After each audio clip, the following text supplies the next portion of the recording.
எல்லாருக்கும் வணக்கம். நம்ம வராகி சேனலை தொடர்ந்து ஃபாலோ பண்ணுற அத்தனை பேருக்கும் நன்றி. என்னோட பதிவுகளில் எளிமையான வழிபாடுகள், சக்தி மிகுந்த மந்திரங்கள் அத்தனையும் கொடுத்துக்கிட்டு இருக்கேங்க.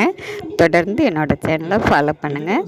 இந்த பதிவில் நாம் பார்க்க போகிறது, அதாவது தினந்தோறும் மருந்து மாத்திரைகள் எடுத்துக்கிட்டே இருக்கிறவங்க, படுத்த படுக்கையாக இருக்கிறவங்க, சின்ன வயதிலே உடல்நிலை சரியில்லாமல் ரொம்பவும் மோசமாக இருக்கிறவங்க யாராக இருந்தாலும் சரிங்க, அவங்க பழைய நிலைமைக்கு நல்லபடியாக ஆயுளோடையும் ஆரோக்கியத்தோடையும் இருக்கணும், நல்ல நிலைமைக்கு வரணும். அப்படிங்கும்பொழுது நாம் மருந்து மாத்திரைகள் எடுக்கிறதோட நம்ம வழிபாடுகளும், அதாவது நம்மளுக்கு பிடித்தமான வழிபாடுகளையும் மந்திரங்களையும் சொல்லிக்கிட்டே வரணுங்க.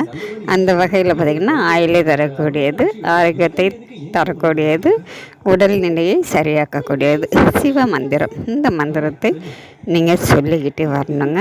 உடல்நிலை சரியில்லாதவங்க சொல்லலாம், அவங்களால முடியாத பட்சத்தில் அவங்களுக்காக அவங்களுடைய இரத்த சம்மந்தப்பட்ட யாராக இருந்தாலும் இந்த மந்திரத்தை அவங்களுக்கு உடல்நிலை சரியாகணும்னு சொல்லி மனசார வேண்டிக்கோங்க. வேண்டிக்கிட்டு ஒருத்தவங்களை தண்ணீரை கையில் வச்சுக்கிட்டு வேணாலும் கொடுங்க, இல்லை மருந்து மாத்திரை வச்சுக்கிட்டு அவங்களுக்கு கொடுக்கலாம். இந்த மாதிரி ஏதாவது ஒரு விபூதி எடுத்துக்கோங்க, அதில் உங்கள் கையில் வச்சுக்கிட்டு இந்த மந்திரத்தை ஜெபிச்சுட்டு நீங்கள் அதுக்கப்புறமா அவங்களுக்கு அந்த விபூதியை பூசி விடுங்க.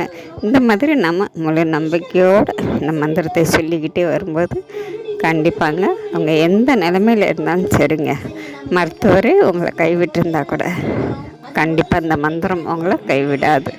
நம்பிக்கையோட சொல்லுங்கள். நாம் அடுத்த பதிவில் பார்க்கலாம். நன்றி.